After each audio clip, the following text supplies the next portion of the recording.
All right, this is a very straightforward video because the day before, one of 2023's most anticipated open world MMO survival games has now released into early access on Steam, and yeah, it's terrible. Day 1, it had 38,000 players online. Day 2, it's at 12,000. That's more than a 66% player base drop in the first 24 hours alone. And sure, maybe it will rise slightly during peak hours in the evening, but there's a very good reason for that drop, that monumental drop, I guess is a better way to describe it. See, the game is basically unplayable. Now, I've got about 12 hours playtime on record. I've gone to all the best loot spots, engaged in PvP extensively, created multiple characters, etc., etc. And normally I would say that 12 hours might not be enough to properly review a full-sized MMO survival game, but this is a bit of a special case because this game is not an MMO. Sure, it says open world MMO survival just right on the Steam store. Sure, the developers very pointedly claimed on their Discord server that the game is nothing like Escape from Tarkov. It is not an extraction game. But yes, it is. That is precisely what the game is. A very small open world, survival elements that don't matter, and what you do is load in, extract whatever loot you can find, rinse, and repeat. It's basically a stunted homunculus of The Division. That's where they stole the splash art and a bunch of the aesthetic marketing material. The Last of Us, that's where they stole the font, and Escape from Tarkov, that's where they stole the basic gameplay loop, except it's completely unfinished. However, setting all of that aside, today I want to review the game honestly, discuss what I like, dislike, and hate about the title, while being fair to the reality that it is a game, it does exist, technically, but at this point I'd kinda rather it didn't. The Day Before was advertised way back when as an open-world survival MMO with crazy good graphics, mud physics, and compelling gameplay. It looked good, really. It did, the vertical slice that they showed at least. But as time went on, people began to speculate that the game might not even exist. Supposedly, it's been in development for 5 years, but with a consistent downward trend in the overall graphics and never-ending comedy of errors when it came to footage or trailers or delays, most of which is outlined in my previous The Day Before Internet Mystery video, players began to wonder what was really going on, because what they were seeing did not match what they were being told. Well, after all the mystery, the intrigue, the lies, and the deception, December 7th rolled around, and the game actually launched. A lot of you may be thinking, wow, the visual quality of that gameplay he's capturing in the background is terrible. What is he, playing on a potato? How unprofessional. There's so much stuttering and terrible frame drops, and how could he have the game represented like this? That's unfair. No. That is how the game actually plays. The netcode is some of the worst I've ever experienced. There are intermittent stuttering and lag spells that get progressively worse with time, and even friends of mine with superior hardware compared to my own, like 3080 Ti's, describe this game as worse than DayZ. For those that don't know, that's an incredibly low bar, and the reality is that the desync, response time, and server stability of this game is rock bottom, even when you consider the fact that it's early access. People throw the word unplayable around a lot these days, I know, and most of the time it's just flat out not true.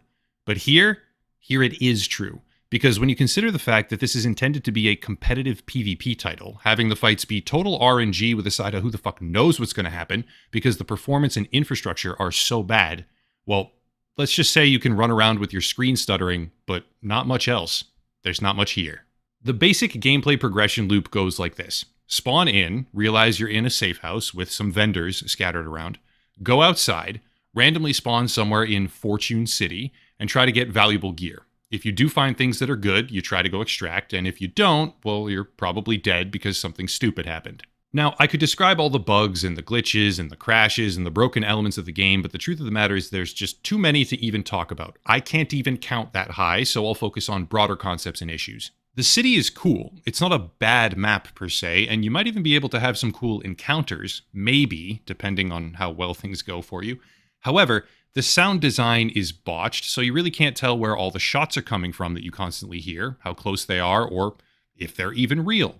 If you're playing with a friend in a squad together, or I don't know, even if you just meet up with someone and you want to keep playing with them, you'll each hear different gunshots being fired half the time, making it so that you really can't tell what's happening. The friend I played with, for example, would hear long bursts of automatic gunfire when I would shoot my gun one time near him. Not sure why that would be, and yes, I just said I wouldn't talk about all the individual glitches, and that's an individual glitch, but this basically made it so you couldn't even trust your own ears in the game, and walked around with echoing gunshots half the time, which could have been real or fake because who the fuck knows? Did I say ears? Oh, yeah. They patched this, thank God, which is good. Credit where credit's due. But every single store in the city that you could enter had this horrible alarm that would sound every time someone looted it. And okay, I understand the basic premise of that idea. Player goes in, finds loot. Oh my gosh, the alarm. Everyone knows we're here. Run away, because PvP. But what actually happened was that the entire city was just a series of high-pitched echoing alarms going off in your ears constantly, which was one of the most obviously horrible mechanics I've ever seen in a video game.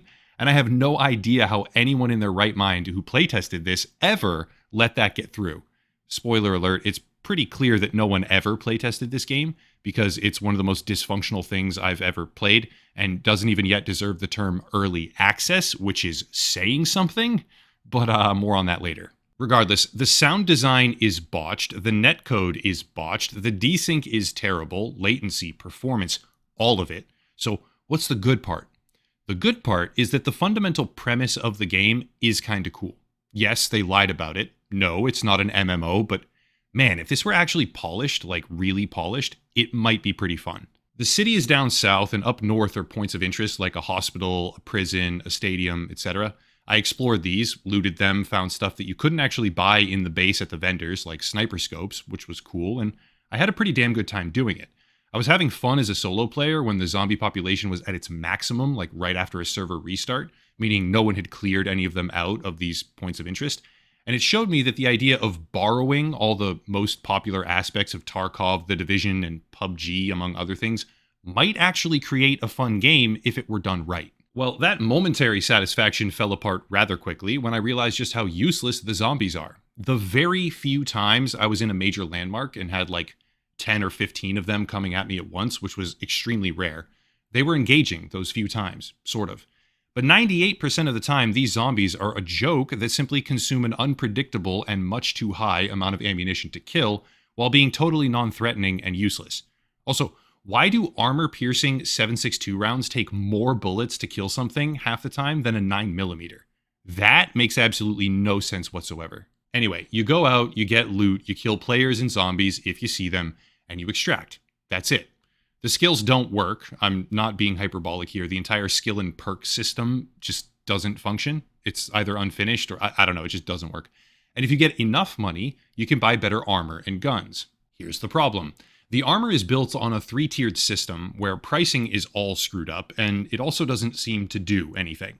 The guns are fine, but it's pretty clear that this is basically less than half of an actual economy. And when I say that prices are screwed up, once again, I mean that they are ridiculously stratified with no rhyme or reason to them, based on no actual function of the gear. But wait, good news on that front, because there's not one, not two, but 3 separate duplication glitches that I'm aware of at least, one of them being so simple and so easy to do, it happens by mistake.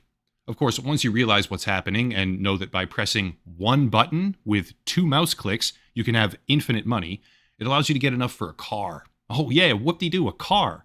Credit to the streamer Clean here. Some of the footage is from his broadcast in the background, and I'll link his channel down below. He's an awesome streamer, highly recommended. Yeah, for like 1.9 million credits, you can buy cars and drive them around, but they run out of gas or they glitch you so bad you have to restart the session half the time. And I don't think gas is even in the game yet. I don't know how to even describe how broken it all feels cohesively together, but the one thing that makes me take pause is this. The map is divided up essentially into 2 sections. North is wide open highways, points of interest, and south is city, cluttered streets, and I suppose hotspots would be a good term, like a bank or a lab where there should be better stuff.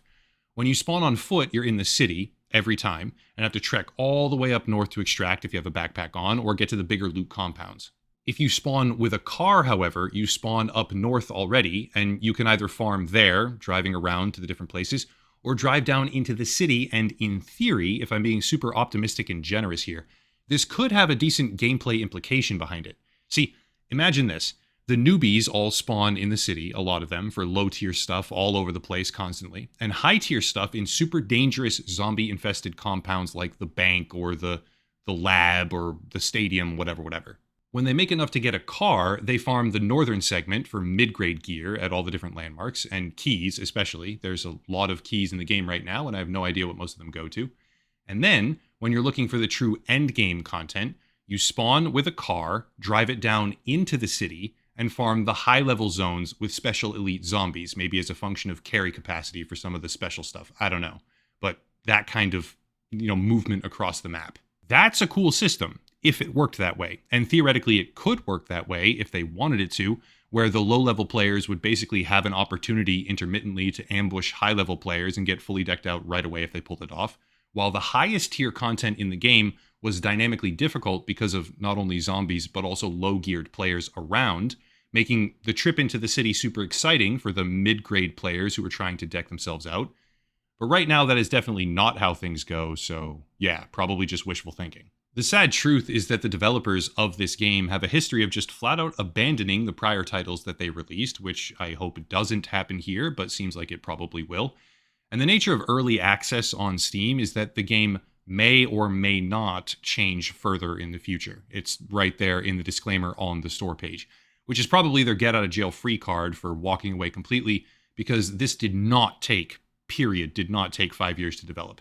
This was created as a panicked response to accusations that the game wasn't real, so they made something real, however shitty it might be, and no one is going to convince me otherwise of that. The title is currently one of the worst rated products on all of Steam. The developers have locked down the Discord server and are apparently deleting prior evidence of what they used to claim the game would be like, and the real cherry on top, I can't even believe this is reality.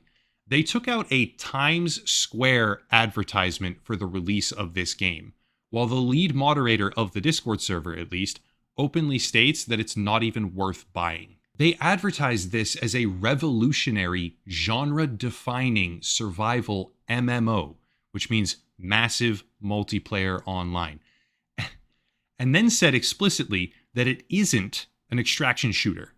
But it is. It's not an MMO. It's an extraction shooter where you complete randomly generated 3-item tasks over and over and over and over again. That's the only real intended overarching progression here, which they lied about every single step of the way. If this game was like an elaborate troll, I would actually be impressed. The game is so monumentally broken, I would actually laugh if there was any kind of intentionality whatsoever behind it. But the sad truth is that no one tested this thing, no one at all. And the entire premise is to just borrow as many popular aspects from other games as they could think of, and then go whoop-de-doo, early access, yeah. They need to add melee. It's a zombie game after all, what are they thinking? Vaulting, finish the economy, fix the game-breaking bugs, there's too many of those to even count right now, totally redo the netcode, you can't have a PvP game with this much desync, you just can't do it, and then massively raise the number of zombies on the map while increasing their speed slightly and decreasing their hit points substantially. After that, the game might be playable, maybe, but it would still be far from good. And the worst part about all of it is that those changes probably won't get made, and the title will most likely fall off the face of the earth as one of the most anticipated zombie survival MMO games in history that wasn't even an MMO in the first place, because they lied. That's it. If you want to support, there are links down below, locals, Patreon, etc., etc. Some more stuff coming soon as well, but I'll cut it there and stop rambling. As always, thank you all for watching, and have a nice night.